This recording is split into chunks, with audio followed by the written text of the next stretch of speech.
Jadi kekuasaan yudisial ini adalah salah cabang penting dari kekuasaan negara, ya. Jadi salah cabang penting dari kekuasaan negara. Dan di dalam sejarah bangsa-bangsa, ya, ini kekuasaan yudisial selalu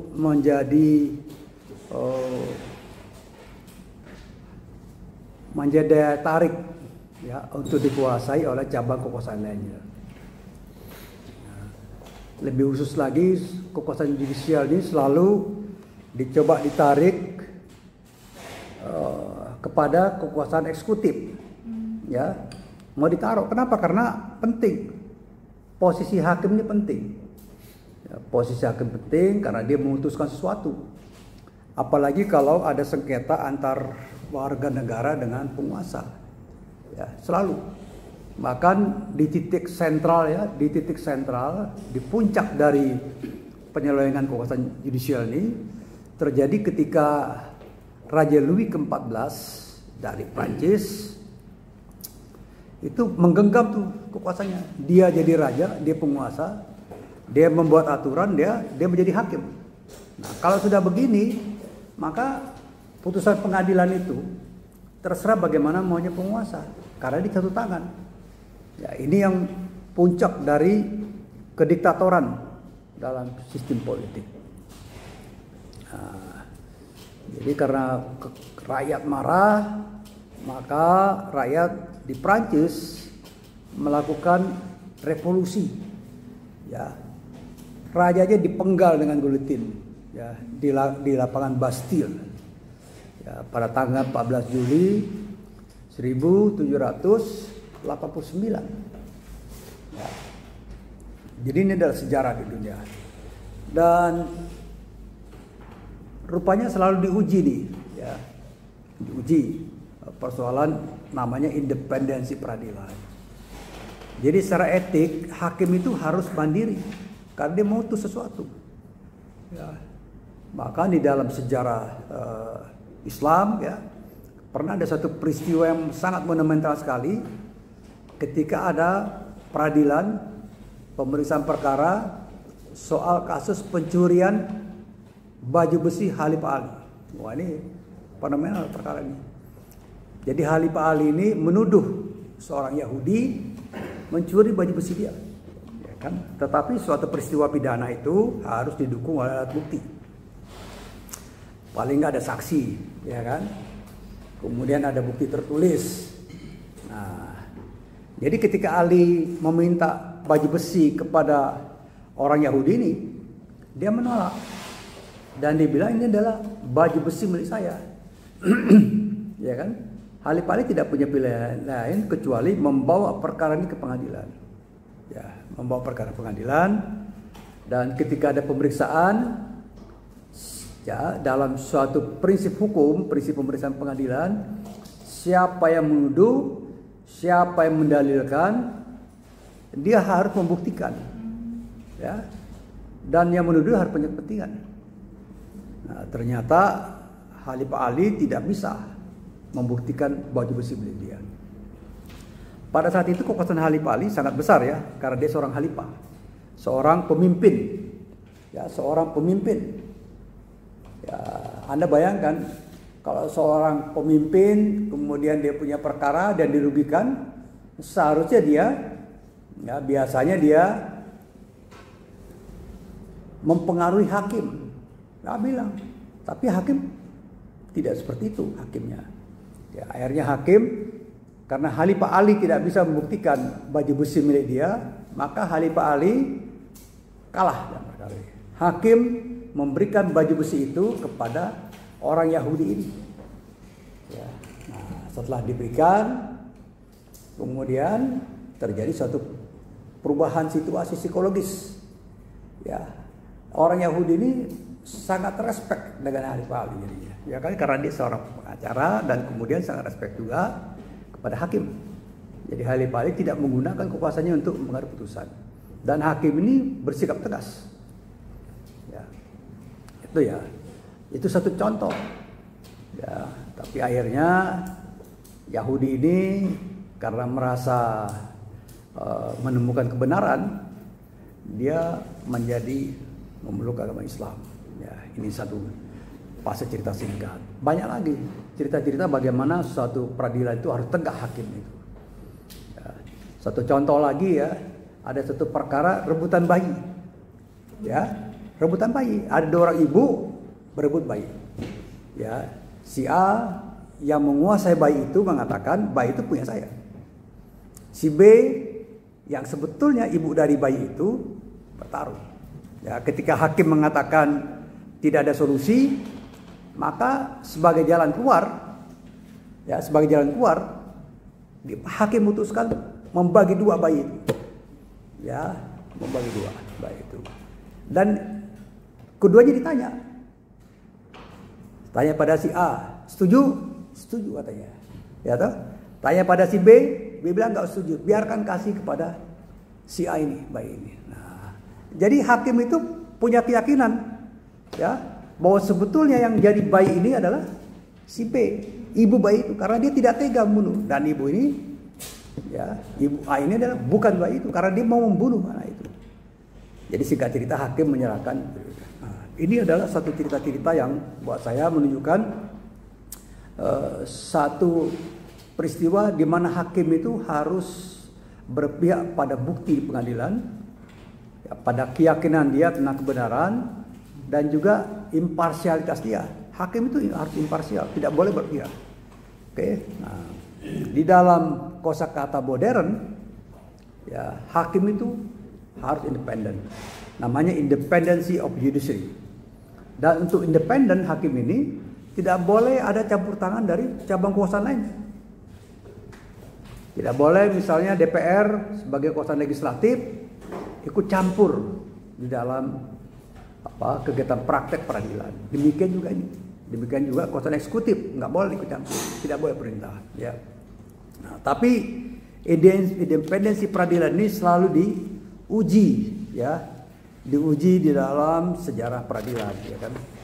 Banyak contoh misalnya, ya,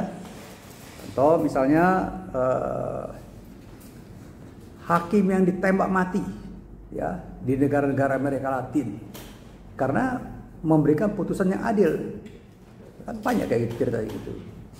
Atau hakim yang diberhentikan, atau hakim yang dimutasi ke tempat lain karena dia memberikan putusan yang adil. Nah, jadi kalau kita kembali kepada sejarah peradilan di Indonesia, maka kita kenal tuh peristiwa-peristiwa seperti itu. Ya.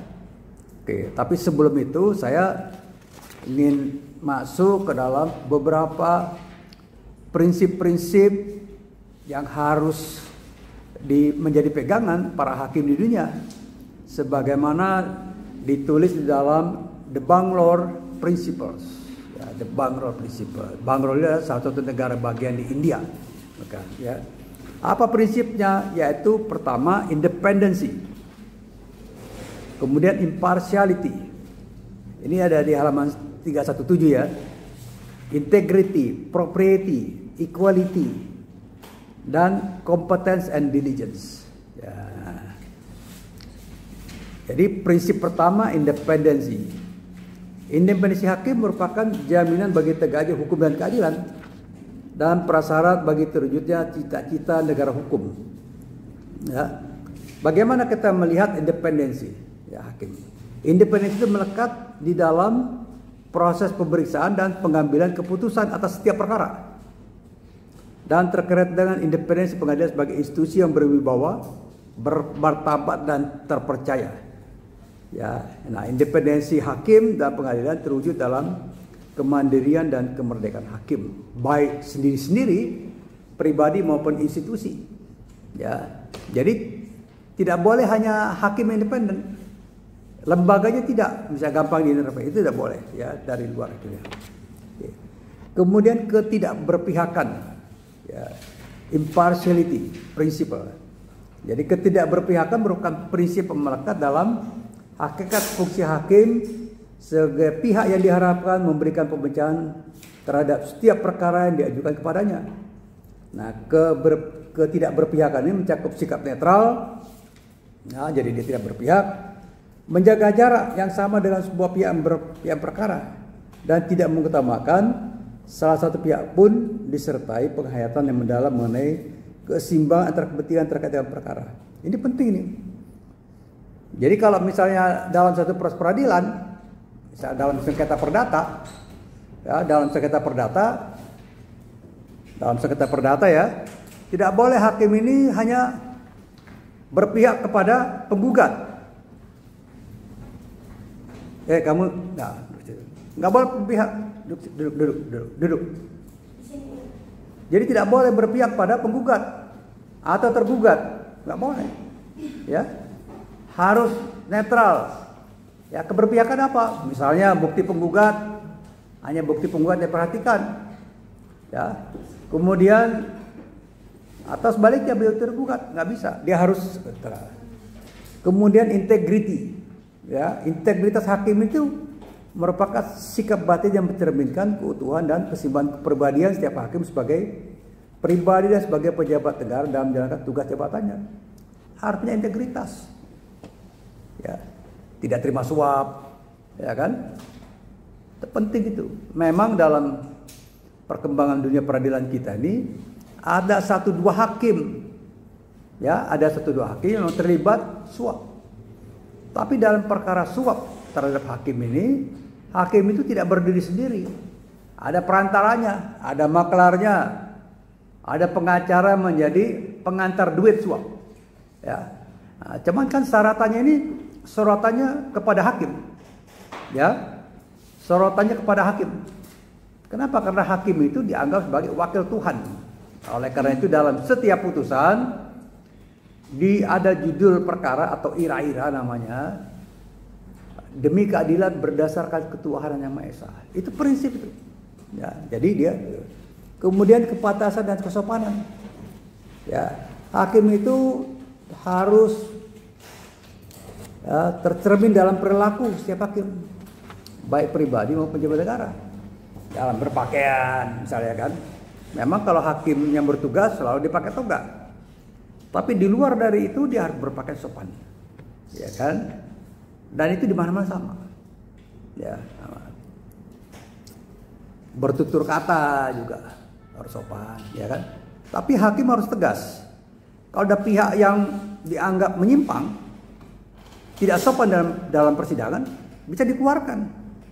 Ya, contoh dalam kasus peradilan, ya, dalam kasus peradilan Rahman Nasution, ya, di mana pengacara ini sampai naik meja itu melanggar kesopanan, hakim harus keluarkan. Kayak gitu. Ya, kalau keterlaluan sampai menyerang salah satu pihak yang berperkara, izin prakteknya bisa dicabut. Ya, ini harus jelas ya dalam itu. Kemudian kesetaraan, ya, prinsip menjamin perlakuan yang sama terhadap semua orang berdasarkan kemanusiaan adil dan beradab tanpa membedakan satu sama lain berdasarkan agama, suku, ras dan segala macam jenis kelamin, status perkawinan, kondisi fisik, status sosial. Jadi ada satu perkara yang sedang diperiksa di Pengadilan Negeri Mataram, yaitu seorang difabel yang dituduh didakwa melakukan pemerkosaan terhadap beberapa orang mahasiswa. Sama, hakim memeriksa sama, ya, ditanya terdakwanya, ditanya saksinya, bukan karena difabel kemudian dia dibebaskan atau dikasih permen, tidak, sama. Difabel fisiknya, ya. Yang kurang itu fisiknya. Tapi kelakuannya sama-sama penjahat, ya kan? Kalau dia memperkosa pasti penjahat. Memperkosa perempuan, memperdaya, ya nggak tahu gimana tekniknya ya. Seorang difabel nggak punya tangan kok, perempuannya mau aja, ya. Mungkin diguna-guna atau dia dikelabui ya, dibujuk rayu segala macam. Ternyata ada faktor uang. Nah, perkara yang masih berlanjut sekarang, yang bersangkutan dalam sidang yang terakhir dituntut 12 tahun penjara. Ya, 12 tahun penjara. Nggak tahu nanti hakim memberikan vonis sama, ya, atau di atas itu atau kurang. Ya. Oke. Prinsip yang lain adalah kecakapan dan kesaksamaan. Competence and diligence principle. Kecakapan dan kesamaan. Saksama ya. Jadi harus penting nih. Jadi hakim itu harus mengerti perkara apa yang diadili, ya. Misal perkara lingkungan, dia harus ngerti betul prinsip-prinsip penegakan hukum lingkungan, pelanggaran lingkungan, ya. Apa yang menyebabkan delik-delik lingkungan, itu harus dia kuasai. Kalau dia tidak kuasai, dia harus mundur dalam perkara itu. Ya. Sekarang ini banyak nih perkara. Misalnya perkara tentang IT, ya. Pelanggaran IT, misalnya undang-undang IT. Dia harus ngerti apa subjek, apa objek, apa hal yang diatur dalam undang-undang IT. Ya, ini yang menurut saya ini penting ya, jadi prinsip itu. Oke, nah di Indonesia ini kode etik hakim diatur oleh organisasi hakim. Ya, misalnya IKHI, Ikatan Hakim Indonesia, itu mengatur hakim secara umum. Ada juga kode etik hakim konstitusi, ya, yang mengikat hakim konstitusi. Ya. Nah, sekarang kita bicara struktur pengadilan, ya, struktur pengadilan. Struktur pengadilan itu secara berjenjang hampir sama, mulai dari pengadilan negeri tingkat 1, pengadilan banding, dan Mahkamah Agung sebagai puncak dari penyelenggara proses kehakiman. Jadi di lingkungan peradilan ada 3 pejabat yang megang tampuk kepemimpinan. Ini ada halaman 321 ya. Yaitu ketua pengadilan. Jadi di mana-mana ketua pengadilan penting untuk administrasi, ya. Administrasi. Kemudian panitra. Panitra dan panitra pengganti. Panitra itu yang menetapkan hari sidang, ya. Kalau panitera pengganti mencatatkan sidang, berita acara sidang, segala macam. Ya, itu panitera pengganti. Kalau dalam bahasa sederhana itu juru tulis dia, clerk, ya, bahasa Belandanya.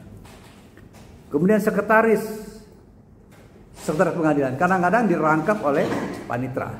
Nah, di Mahkamah Konstitusi juga ada ketua, kemudian ada panitera, ya, yang ngurus sidang, panitera pengganti, dan sekretaris. Ya, di MK namanya sekretaris jenderal yang ngurus administrasi. Misalnya hakim katakanlah orang sidang butuh microphone yang bagus, dia ngurus itu. Tapi sekretaris jenderal MK ini tidak mengatur perkara. Oke, nah, kira-kira itu ya soal kekuasaan kehakiman, ya kan. Dan di dalam sejarah Indonesia selalu muncul persoalan bagaimana mempertahankan independensi of judiciary. Ya. Mulai sejak awal sebetulnya perdebatan di dalam menyusun Undang-Undang 45, ya, di dalam naskah asli di pasal 24 tidak dijelaskan bahwa kekuasaan kehakiman itu kekuasaan yang merdeka. Ya, bagaimana merdeka, independensi tidak dijelaskan. Ya. Nah, ya kan. Kemudian menimbulkan persoalan. Misalnya kekuasaan eksekutif, pemerintah bisa intervensi kepada kekuasaan peradilan seperti terjadi di era pemerintahan Orde Lama di bawah Soekarno. Jadi Bung Karno ini, ya, dan para pembuat undang-undang pada saat itu membuat Undang-Undang Nomor 19 tahun 64, ya, di mana dalam satu pasal 19, ya, dimungkinkan intervensi presiden terhadap jalannya peradilan. Nah, intervensi terhadap peradilan, ya, karena ada satu ayat. Kalau seandainya satu proses peradilan itu melanggar kepentingan reproduksi, mengancam reproduksi, maka presiden bisa menghentikan satu perkara. Ini jelas ya. Dan ini satu pelanggaran terhadap prinsip independensi of judiciary.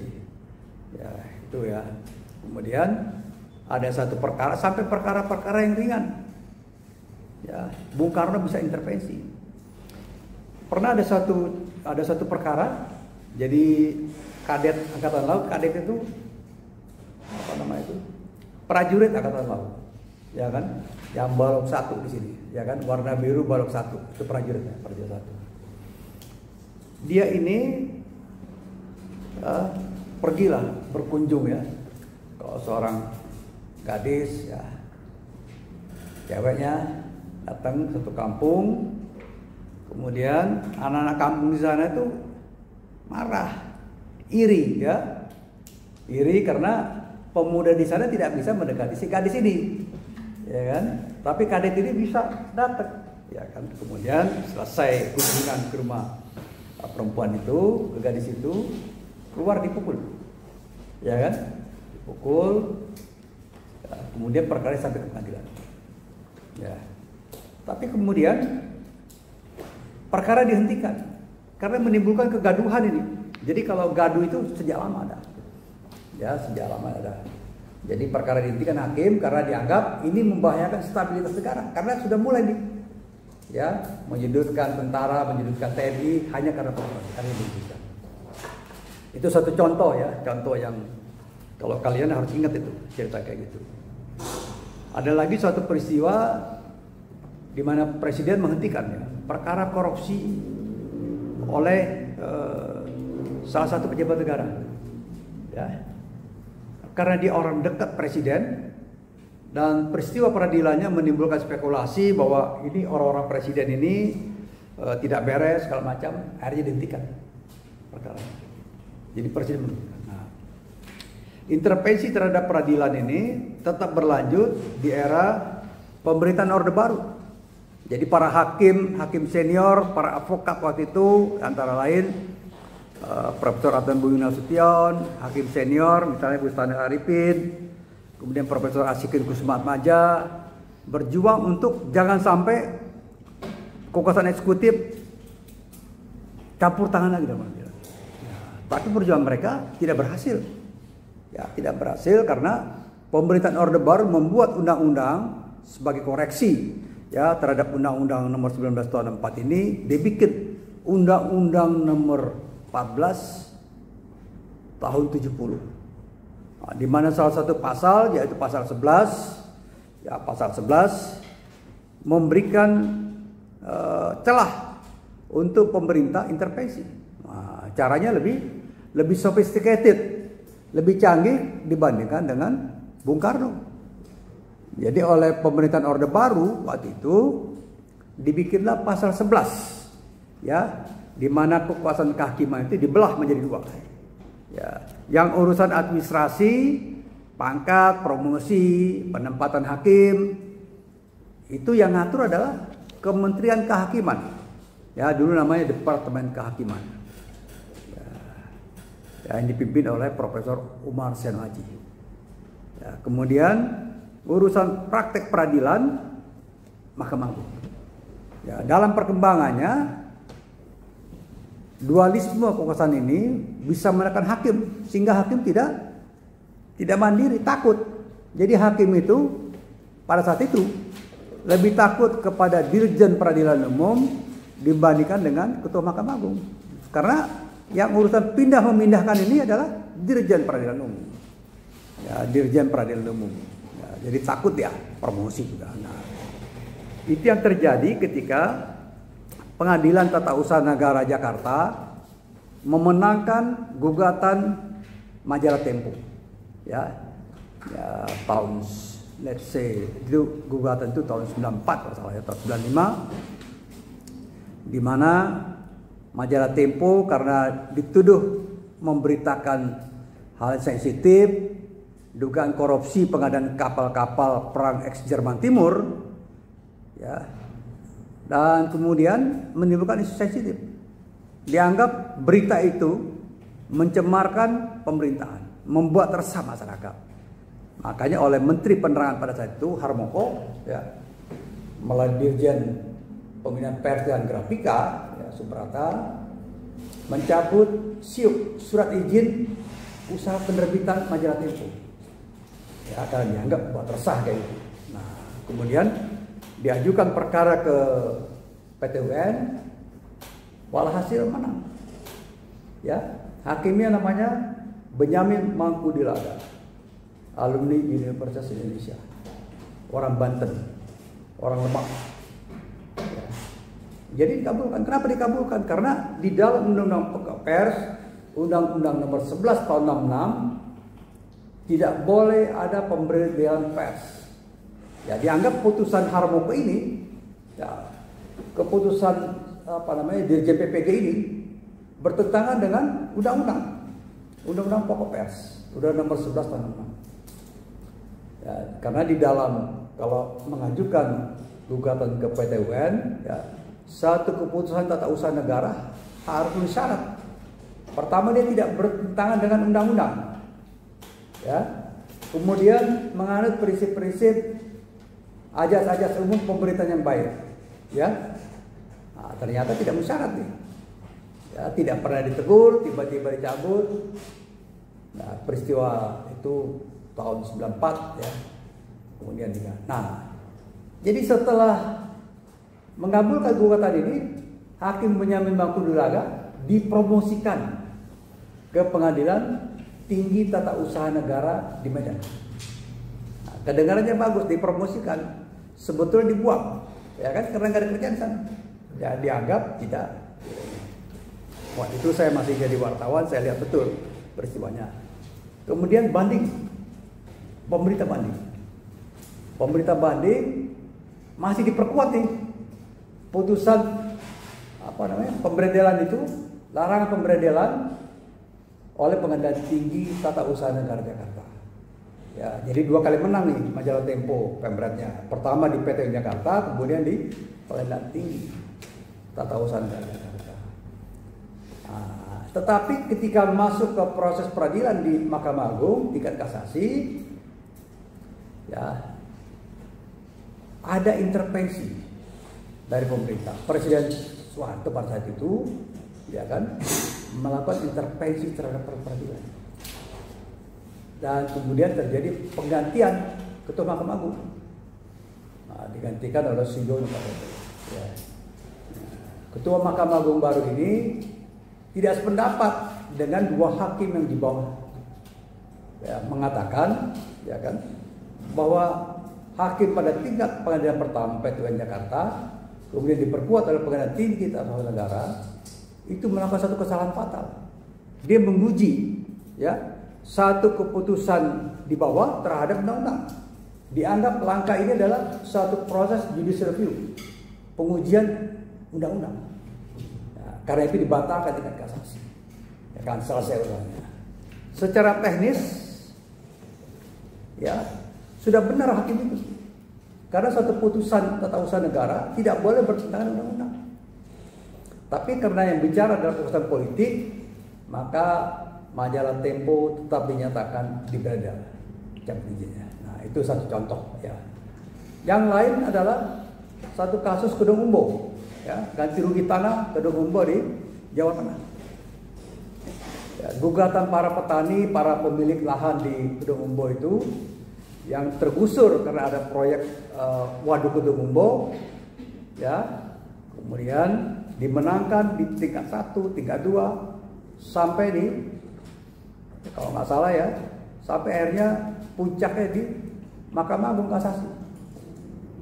Yang putus Profesor Asikin Usman Majah, ya, hakim sangat senior, ya, sangat terkenal sekali Profesor Asikin, ya kan. Kemudian reaksinya, ada reaksi menentang putusan dari Pak Harto. Pak Harto mengatakan orang-orang ini yang menggugat adalah ex-PKI, ya, itu daerah itu ada ex-PKI. Kemudian putusan ini melampaui permintaan dari penggugat yang disebut sebagai ultra petita. Ya, tidak boleh katanya. Tapi sebetulnya ultra petita ini secara teknis hukum, teknis peradilan dibenarkan. Ya, kalau kita menggugat buat petitum, ada satu klausul paling bawah sekali dalam petitum atau tuntutan itu, yaitu apabila majelis hakim berpendapat lain, mohon putusan seadil-adilnya. Jadi bisa itu, ya, ultra petita itu. Nah, karena itu di tingkat PK dibatalkan oleh Pak Surwata, oleh Ketua Mahkamah Agung yang baru. Jadi kita lihat bagaimana proses intervensi, ya. Dan sekarang setelah berakhir pemerintahan Orde Baru, dirubah, dikoreksi Undang-Undang Pokok Kawasan Kehakiman melalui Undang-Undang Nomor 35 tahun 99. Jadi pasal 11 ini dicabut. Ya, kalau nggak salah undang-undang seperti itu, ya. Cabut, dan sekarang satu. Jadi sekarang Pokok Kawasan Kehakiman satu. Baik proses administrasi, promosi, keuangan, sampai pemeriksaan perkara. Jadi berpuncak. Nah, itu ya yang tentang materi perasaan peradilan.